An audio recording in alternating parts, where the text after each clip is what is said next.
सपनों की ओट में आंखें हैं उदास, नींदें ही नहीं, रातों के पास चलते रहे मोहब्बत लिए। तेरी आरज़ू तेरी चाहत बोलिए, सपनों की ओट में। वो घराना आपका कभी था ही नहीं। तो घराना तो मेरे उस्ताद रजीउद्दीन साहब का, जो मेरे उस्ताद थे, और मैंने जो कुछ भी किया उनकी शागिर्दगी का हक अदा किया। आज पहली तारीख, 7 तारीख को तुम्हारी शादी है। मैं सिर्फ 7 दिन किचन में काम करूंगी। 8 तारीख को मेरी अम्मा अपनी बहू को चोटी से पकड़कर किचन में। सॉरी इरम, यहाँ इस्लामाबाद में एक बहुत बड़ा मसला हो गया है। खैरियत है? क्या हो गया? अम्मी ने मेरे आने का सुनते ही अपनी बहन की लड़की को बुलवा लिया और मेरे इस्लामाबाद पहुंचते ही काजी को बुलवा कर मेरा निकाह पढ़वा दिया। क्या? रज़ा साहिबा, आपका भाई कोई मामूली सा रिपोर्टर तो रहा नहीं है। पाकिस्तान के सबसे बड़े ग्रुप के अखबार का एडिटर है। और गजल बेटी, इससे ज्यादा खुशी की बात यह है कि तुम्हारा भाई रजीउद्दीन जैसे नामवर और बाकिरदार साफी का दामाद है। सपनों की ओट में। खैरियत आसिफ साहब, आज आप खुद? सर बात ही कुछ ऐसी थी कि मुझे खुद चल के आना पड़ा। अंदाजा हो रहा था कि बात कुछ सीरियस ही होगी। सर दरअसल हम लोगों ने कुछ लोगों को टारगेट किलिंग के हवाले से शक की बिना पर उठाया था, मगर सर उनकी जब ज्वाइंट इंट्रोगेशन की गई तो सर उनके पास से एक तवील लिस्ट बरामद हुई है जिनमें कई चौंका देने वाले नाम हैं। वो ऐसे कौन कौन लोग हैं उसमें? सर एक तवील फहरिस्त है सर वो, और इस फहरिस्त में सर एक नाम ऐसा भी है जो हम लोगों के लिए बहुत हैरानकुन है सर। किसका? सर आपके चैनल की एंकर पर्सन आफिया है सर। आफिया का? लेकिन क्यों? सर आफिया ने गुज़िश्ता दिनों ऐसे प्रोग्राम किए, कुछ ऐसे इंटरव्यूज़ किए हैं जो एक अंडरग्राउंड तंजीम को पसंद नहीं आए। सर उनका ख्याल है कि आफिया को इस जुर्म की सज़ा मिलनी चाहिए ताकि वह दूसरों के लिए निशान इबरत बन सके। चलें, ये तो अच्छी बात है कि आपने लोगों को बरवक्त पकड़ लिया जो ये काम करने वाले थे। हमने तो सिर्फ एक ग्रुप को पकड़ा है सर। ये तंजीम बैक वक्त ऐसे ग्रुपों को ऑपरेट कर रही है, एक ग्रुप के आदमी को दूसरे ग्रुप के बारे में कोई इल्म ही नहीं है सर। ना जाने कितने ग्रुपों को एक ही लिस्ट दी गई हो, अगर एक ग्रुप नाकाम हो जाए या पकड़ा जाए तो दूसरा ग्रुप काम कर जाए। ठीक है आसिफ साहब, थैंक यू।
भाई तुम लोगों की शॉपिंग तो मुकम्मल हो गई ना, या अभी भी कुछ बाकी है? नहीं राज़िम, तुमने अपने तौर पे तो सारे काम करवा दिए हैं, लेकिन तुम देखना, लड़कियों की शादी का मामला है भाई, एन वक्त तक कोई ना कोई काम निकलता ही रहेगा और तुम्हें हमारे साथ ख्वार होना पड़ेगा। तुम उसकी फिक्र ना करो, बस तुम सोचती रहो और मुझे बताती रहो, क्योंकि मैंने मुकम्मल तौर पर छुट्टी ले ली है और मैंने अहद कर लिया कि जब तक इन दोनों लड़कियों को मैं घर से निकाल नहीं दूंगा चैन से नहीं बैठूंगा। हाँ, हम इतने बुरे लगते हैं तुमको भाई? और क्या, जब बहनें जवान हो जाएं और भाइयों के घर पे बैठी रोटियां तोड़ती रहें तो भाइयों को बुरा ही लगता है। क्यों शायद? बिल्कुल ठीक कह रहे हो तुम भाई। ये तो अब हो गया है ना कि पहले लड़कियां तालीम हासिल करती हैं, फिर नौकरियां करती हैं और फिर जहेज जमा करती हैं, और जब तक वो लोग शादी का इरादा करती हैं उस वक्त तक उन लोगों की उम्रें निकल चुकी होती हैं। लेकिन शाहीन, इरम और सदफ की उम्रें इतनी ज्यादा तो नहीं। नहीं बिल्कुल भी नहीं, तुम लोगों की बिल्कुल ठीक वक्त पे शादी हो रही है। बस अल्लाह मियां इन लोगों के नसीब अच्छे करे। बेशक, ये तो बस अल्लाह का करम है, वरना जिन हादसात से ये गुजरी हैं। हाँ राज़िम, बस अब अल्लाह का करम है, सब कुछ ठीक हो गया। सब ठीक है।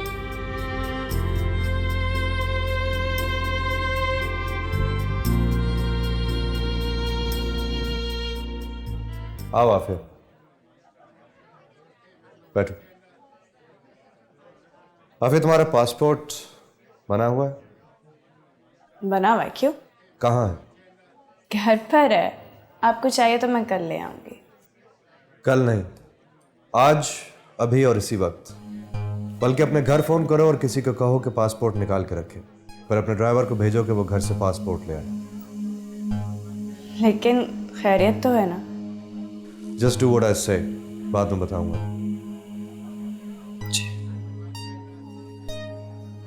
हेलो, हाँ इरम, मेरे कमरे की अलमारी में ड्रॉअर के अंदर कुछ इंपॉर्टेंट पेपर्स पड़े हुए हैं, उसी के साथ पासपोर्ट रखा होगा। हाँ, वो निकाल कर मैं ड्राइवर को भेज रही हूँ, उसको दे देना। क्यों का तो मुझे पता नहीं, रबानी साहब ने मंगाया। ओके, हाफिज़। ना कॉल योर ड्राइवर और उसे कहो कि घर से पासपोर्ट ले आए।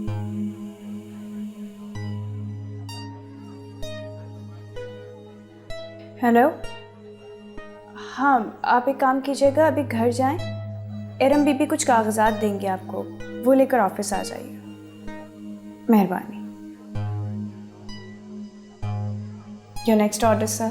माई नेक्स्ट ऑर्डर इज कि आप इस ऑफिस से बाहर कदम नहीं रखेंगे जब तक कि आपका पासपोर्ट, दुबई का वीज़ा और सीट कंफर्म नहीं हो जाती। उसके बाद आप इस ऑफिस से सीधा एयरपोर्ट जाएंगे। You understand? दुबई? मैं नहीं जा सकती, आपको पता तो है 4 दिन बाद घर में शादी है, मैं कैसे दुबई चली जाऊं? आफिया, शादी में तुम तब जाओगी जब जिंदा रहोगी। क्या मतलब? कराची में तुम्हारी जान को खतरा है और मैं बिल्कुल रिस्क नहीं ले सकता। तुम आज ही दुबई के लिए रवाना होगी और मैं कुछ दिन में तुम्हें वहां ज्वाइन करूंगा। हम वहीं शादी करेंगे और वहीं रहेंगे। ऑफ कोर्स बिजनेस के लिए मुझे कराची आना जाना पड़ेगा, लेकिन तुम वहीं रहोगी। कोई एतराज? नहीं, जब औरत खुद को एक मर्द को सौंप देती है तो फिर उसके किए हुए हर फैसले पर आंखें बंद करके चलती है, एतराज नहीं करती। I'm glad you understand.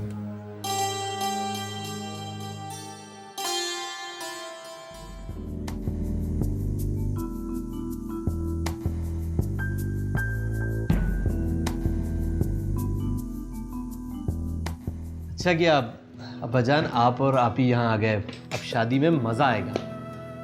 हाँ भाई, क्यों नहीं मज़ा आएगा। हमारा तो ख्वाब था कि हमारे बेटे के सर पे सेहरा सजे, और यकीन करो पहले मैं सोच रहा था कि तुम्हारी शादी करके तुम्हें सेट करा के चला जाऊंगा, लेकिन अब क्या अब्बाजान? भाई अब मैंने सोच लिया कि मैं तुम्हारे साथ ही रहूँगा। लेकिन अब्बाजान, आप तो मेरे ख्याल में इस्लामाबाद में वेल सेटल्ड है। इस्लामाबाद का माहौल और कराची का माहौल बहुत डिफरेंस है इन दोनों में। मेरा नहीं ख्याल कि आप यहाँ कंफर्टेबल रह पाएंगे।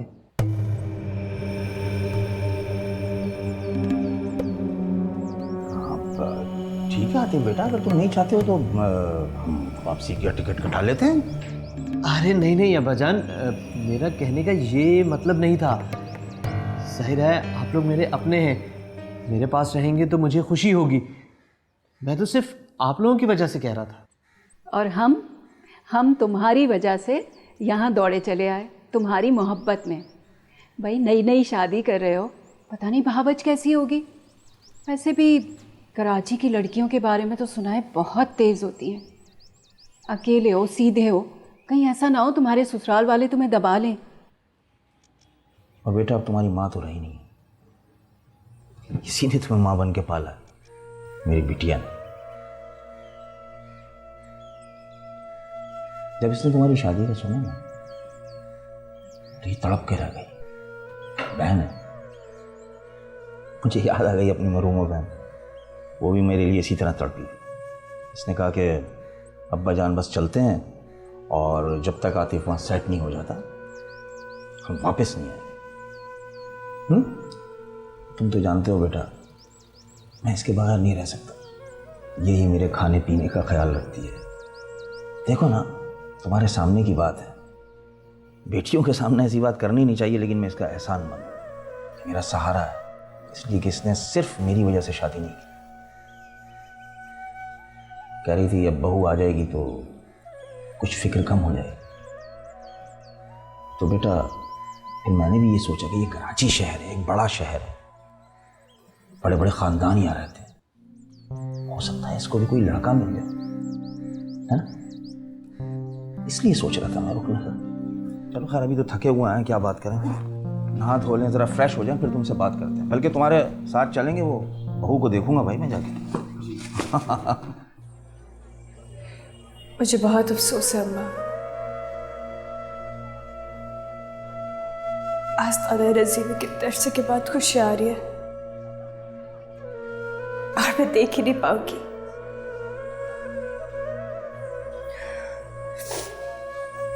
अम्मा मैं आपको फ़ोन करती रहूंगी, और हाँ सदफ और अरम का बहुत ख्याल रखिएगा, और आज़म की जल्दी शादी कर दीजिएगा। जी, मेरे आने का तो कुछ पता नहीं है, पता नहीं हालात मुझे इजाज़त दें भी या नहीं, मगर मैं पूरी कोशिश करूंगी कि मैं ज़रूर आऊँ, वरना आप मेरा इंतज़ार मत कीजिएगा। जी, मैं फ़ोन करती रहूँगी। खुदा हाफ़िज़।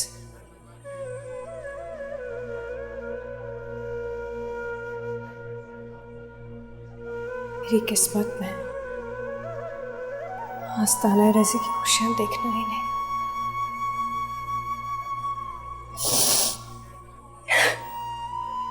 जिसकी वजह शायद ये है कि तुम्हारे नसीब में जितनी खुशियां हैं ना आफिया,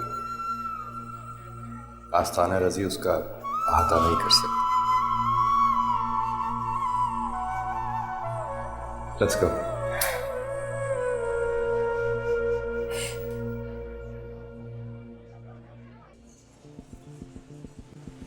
ठीक है भाई, आप आफिया का ख्याल रखिएगा।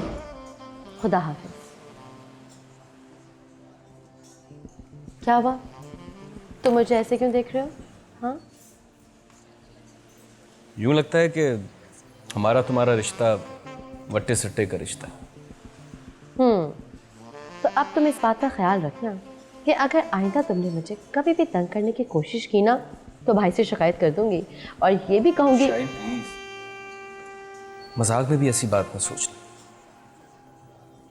मेरे दिल में आफिया की जगह इरम और सदफ से बढ़कर है। हालांकि मुझे बिल्कुल भी अच्छा नहीं लग रहा कि वो हमें एक ऐसे वक्त पर छोड़ के जा रही है कि सिर्फ और सिर्फ उसकी वजह से हम सब बहन भाइयों को ये खुशियां नसीब हो रही हैं। बस मुझे दुख है एक बात का। किस बात का? यही कि आफिया ने मुझ पर एतमाद नहीं किया। मैं अपनी जान पर खेल जाता लेकिन उस पर आंच नहीं आने देता। कासिम, आफिया जिस अंदाज से यहाँ से गई है, मुझे तो ऐसा लगता है कि रब्बानी साहब ने उसको सोचने तक का मौका नहीं दिया होगा। तुम इस बात से अंदाजा लगा सकते हो कि आफिया ऑफिस से घर तक ना आ सकी। और दूसरी सबसे बड़ी बात, आफिया की जान को इस कदर खतरा था कि तुम इस बात का अंदाजा भी नहीं कर सकते हो। रब्बानी साहब को तो तुम अच्छी तरह से जानते हो कि वो बाअसर आदमी है, लेकिन उनको इस बात का खतरा था कि वो अपने ताल्लुकात की बेसिस पे भी आफिया को शायद नहीं बचा पाएंगे। हाँ ठीक कह रही हो। हाँ मैं तो ठीक कह रही हूँ, लेकिन तुम ठीक नहीं कर रहे हो। क्या क्या ठीक नहीं कर रहा? तुम्हें बस अपनी और अपनी बहनों की फिक्र है। मेरे और आफिया के बारे में तुम्हें ज़रा भी ख्याल नहीं है। तुम्हें तो इस बात का भी एहसास नहीं है कि मैं कब तक आखिर एक कमरे के मकान में रहती रहूँगी और वहीं सुबह उठ के चाय और पापे का नाश्ता करूँगी। तो तुमको क्या मुश्किल है भाई? लड़की हो, जब चाहो उठो और पराठे बना के खा लिया करो। जनाब, अपनी अकेली ज़ात के लिए कब हिम्मत होती है कि आदमी सुबह उठे और उठ के अपने लिए पराठे बनाए? तो फिर चंद दिन और सब्र करो, फिर मेरे लिए और अम्मी के लिए पराठे बनाना, ठीक? ऐसे ही मीठी मीठी बातें करते रहा करो, बहुत अच्छे लगते हो। चलें कुछ पेट पूजा कर लीजिए। चलो।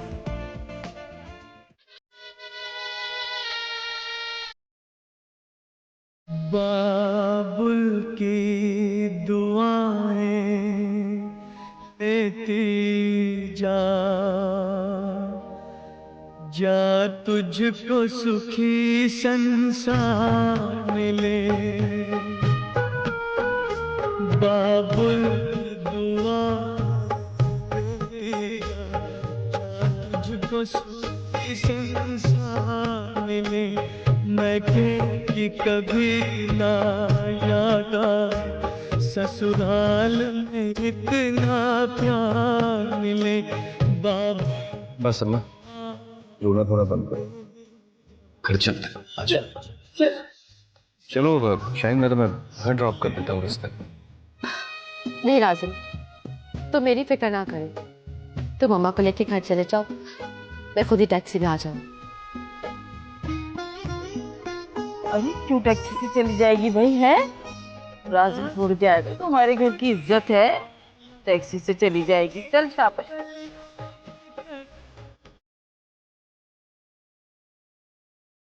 फंस गई ना? चलो।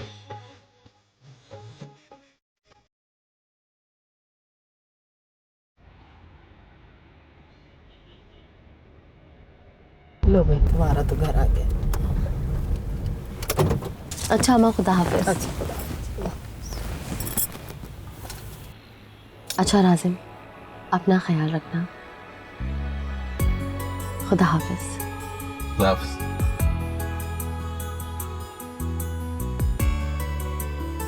ध्यान से जाओ, मैं यहीं खड़े हूँ, जाओ। जी अम्मा।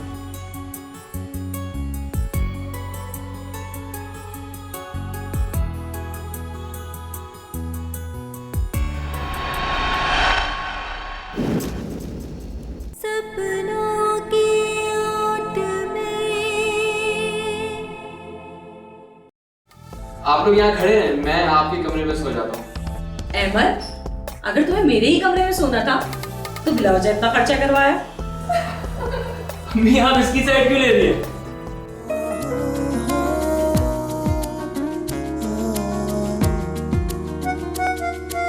हो गया उजाला? अरे ऐसा वैसा हो जाए, 14 तबक रोशन हो गए। अम्मा, आप कैसी हैं? अरे मुझे छोड़ो, मेरा बच्चा कैसा?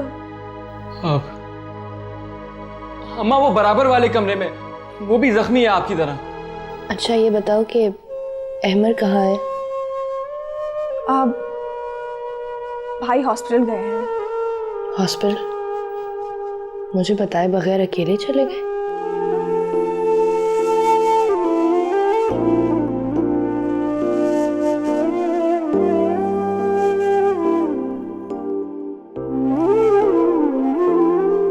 सपनों की ओट में आंखें हैं उदास, नींदें ही नहीं रातों के पास। सपनों की ओट में आंखें हैं उदास, नींदें ही नहीं रातों के पास।